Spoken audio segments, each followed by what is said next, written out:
Involved viewers, welcome to this week's Planet Earth, Our Loving Home, the concluding episode in our two-part series featuring acclaimed U.S. environmental scientist Dr. Robert Goodland, who will further discuss how animal product production and consumption causes climate change, as well as address other ways to lessen generation of greenhouse gases.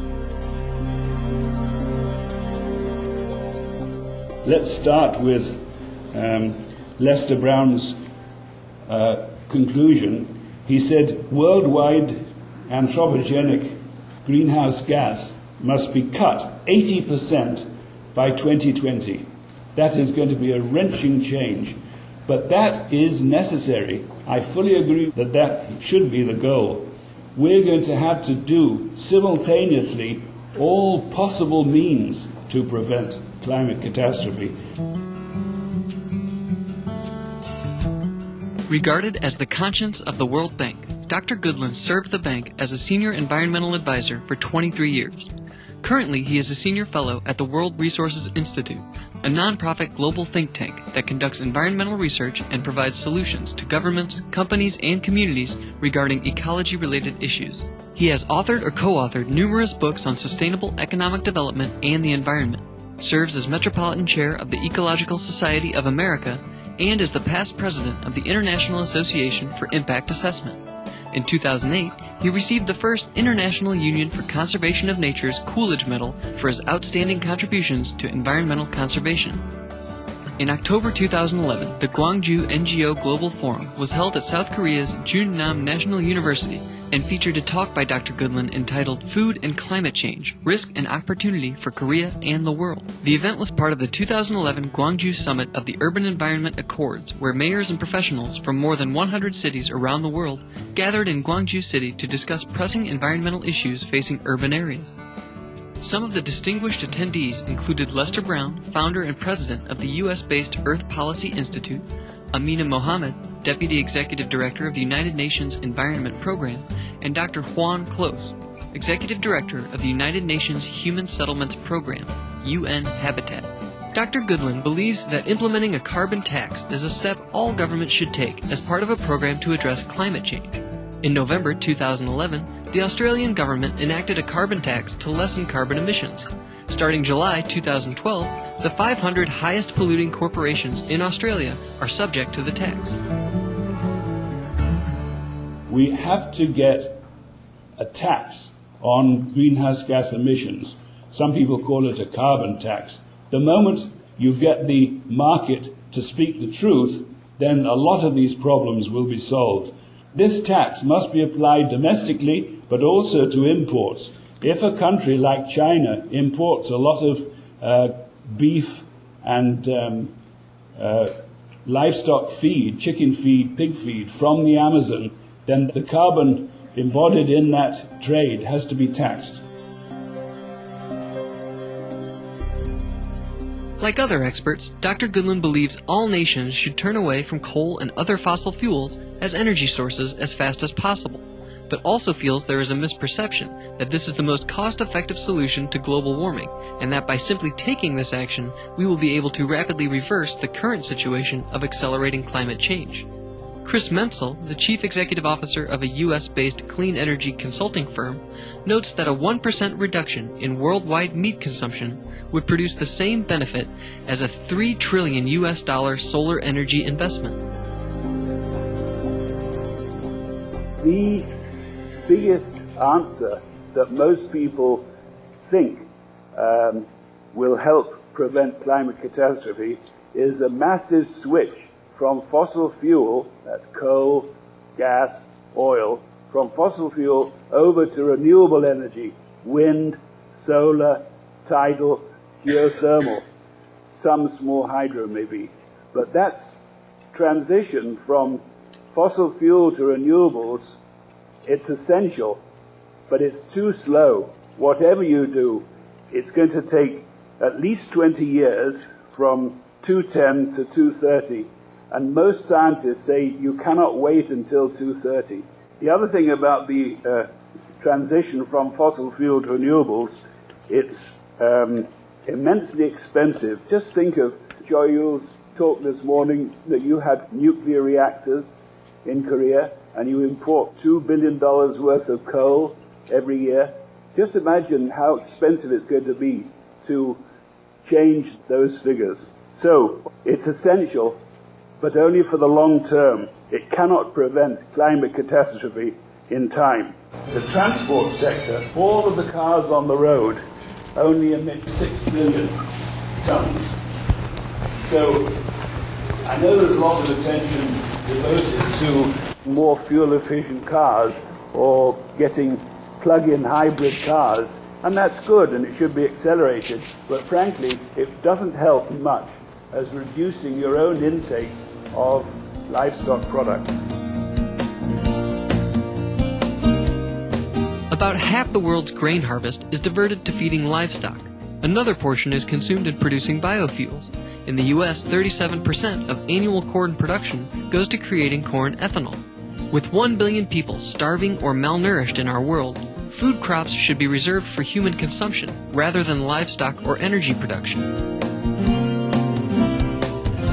A prompt repeal of all subsidies for agrofuels from oilseeds and grain. Human food cannot be allowed to compete with vehicle fuels. There just isn't enough food to go around to permit that. We have to halt deforestation and forest fires. Those have to be reversed on a very large scale, particularly tropical forests, particularly the Amazon forest, and switch deforestation over to regeneration, expand the capacity of forest to sequester greenhouse gases.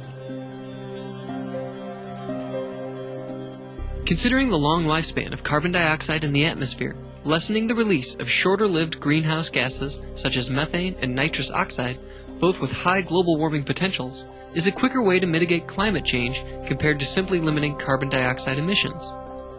In 2009, Dr. Goodland and his colleague Jeff Anhang published an article in World Watch magazine entitled Livestock and Climate Change, which concludes at least 51% of human-induced global greenhouse gas emissions come from the cycle of producing and consuming livestock. The article also states the following. According to the FAO, or Food and Agriculture Organization, 37% of human-induced methane comes from livestock. Although methane warms the atmosphere much more strongly than does CO2, its half-life in the atmosphere is only about 8 years versus at least 100 years for CO2. As a result, a significant reduction in livestock raised worldwide would reduce greenhouse gases, or GHGs, relatively quickly compared with measures involving renewable energy and energy efficiency. So, bottom line of this opportunity, a production livestock may be the only way to stop global warming in 5 to 10 years. That's the main opportunity. The other thing related to this is a shift from beef to other animals doesn't help very much. Some people say, oh, I'll give up bulgogi, but I'll eat donkas instead. It doesn't help much, nor does eating chicken. And the reason for that is that the respiration, the carbon dioxide emitted by pigs, cows, chickens, is roughly the same per kilogram of body weight. It's about 2 watts per kilogram. There's slight variation, but not enough to help the climate. Therefore, switching from beef to pork or beef to pork to chicken won't help solve climate risks.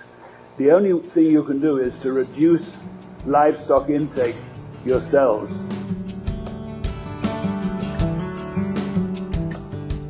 Upon reviewing Dr. Goodland's article, in December 2009, the Food and Agriculture Organization of the United Nations, FAO, invited him for an expert consultation on greenhouse gas emissions and mitigation potentials in animal agriculture. In his recommendations, he called for the FAO to work with governments so that they can provide livestock producers with adequate support in obtaining alternative livelihoods. If everyone in the world would adopt this simple but most powerful practice of following an animal-free diet, we could halt the detrimental effects of global warming in a short period.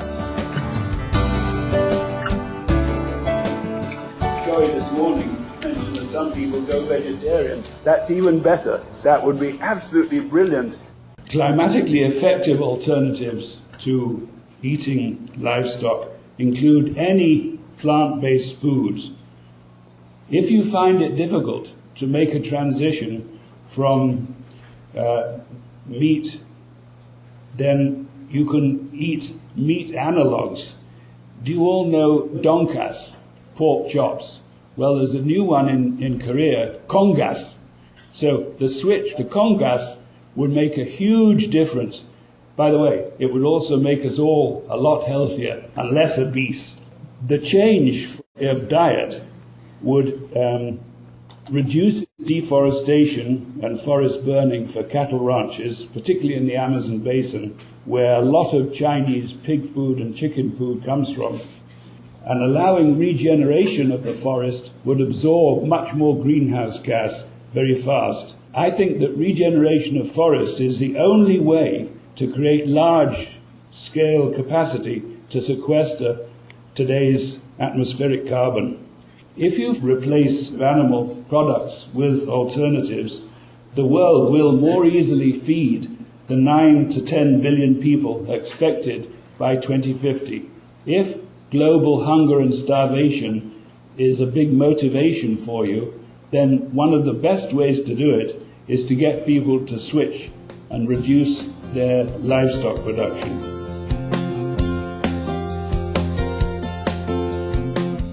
Supreme Master Ching Hai strongly advocates the global adoption of the organic plant-based diet as the best and fastest way to end our climate crisis. Speaking in a video message presented during a November 2010 climate change conference in the UK, Supreme Master Ching Hai addressed why this diet is so powerful and the greatest tool we have at our disposal. We can prevent more than 20 million meat-related deaths worldwide per year if we turn to the vegan diet. No more suffering for loved ones, no more early separation, no more anguish for ourselves and others. And we will enjoy naturally longer, healthier, lovelier, happier lives. Even without the civilization busters threatening our planet's survival, an organic vegan diet would immensely improve the quality of our lives, spiritually also. It can curb the water and food crisis and restore nature's life support systems. It also happens to be the most rapid, cost-effective, and the only feasible climate solution, one that every nation can easily implement.